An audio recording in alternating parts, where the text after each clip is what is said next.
Hi అండి. Morning లేచేసరికి అయితే ఫుల్ వర్షం. సర్లే స్కూల్కి అయితే స్టార్ట్ అవుదామని గొడుగు అయితే అస్సలు అలవాటు ఉండదు, ఇష్టం ఉండదు. బట్ ఆప్షన్ లేకైతే పెట్టుకున్నాను. అది గాలికి ఎగిరిపోతూ ఉంది. సరే ఎంతసేపటికి ఏది రావట్లేదులే, ఈలోపు స్లోగా అడుగులేద్దాం, చల్లగా ఉంది కదా అని నడుచుకుంటూ వెళ్తున్నా. ఈలోపు అయితే నాకు ఒక మామగారు అయితే కంట్లో పడ్డారు అలా నడుస్తూ వెళ్తుంటే.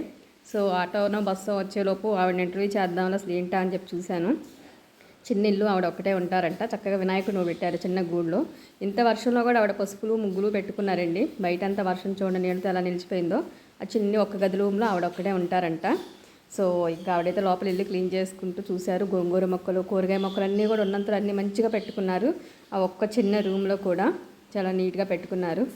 ఇంకా ఏంటి మా అమ్మగారు మీరు ఒక్కళ్ళే ఉంటారా, ఏం చేస్తారన్నా, ఏం చేస్తానమ్మా రెక్కలు వచ్చాక ఎవరి దారిని వాళ్ళు వెళ్ళిపోతారు, తాత ఏమో చచ్చిపోయాడు, ఇంకా నేనుగా మనకి ఎవరు ఉంటామమ్మా తోడు, నేనే ఉంటానమ్మా ఉండు తింటా, ఇప్పుడే పూజ చేసుకుంటున్నాను గుమ్మాలకు బొట్లై పెట్టి అని అయితే అందే. రాత్రి కూర్చో అంటుంది. ఇంకోసారి వస్తానులే మమ్మల్ని వెళ్ళి పని చేసుకొని అయితే ఆవిడని పంపించేసి ఈ లోపేదో ఆటో దొరికింది, సర్లేనైతే ఎక్కేసాను. ఫుల్ వర్షం పడుతుంది లోపలికి కూడా.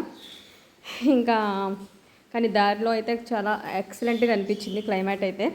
స్కూల్ అయితే దేవుడా రాముడా అంటా చేరాను ఫుల్ వర్షంలోనే. ఇంకా అక్కడ పెట్టేసేసి గొడుగు అయితే పక్కన పెట్టేశాను.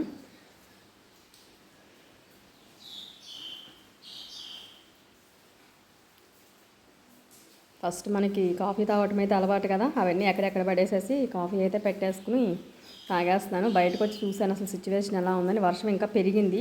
సో మా బుడ్డాళ్ళు ఎవరు వస్తారో చూడాలి. Thank you for watching.